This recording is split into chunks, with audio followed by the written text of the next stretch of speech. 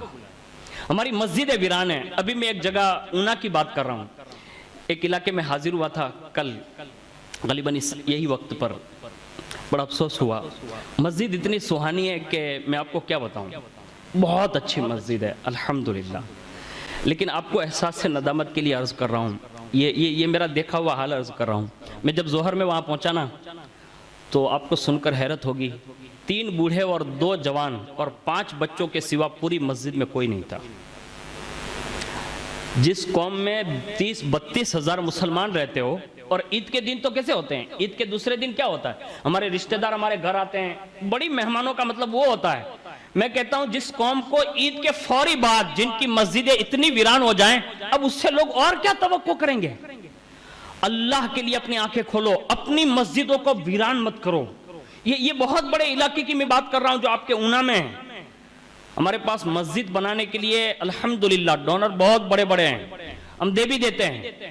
میں نے یہ دے دیا, فلاں نے وہ دے دیا, فلاں نے وہ دے دیا. ہم یہی سمجھتے ہیں کہ بس ماربل سے مسجد سجا دی اور بڑی بڑی تختیاں لگا دی, بڑے مینار بنا دی, ہم نے سمجھ لیا یہی مسجد کے لیے کافی ہے.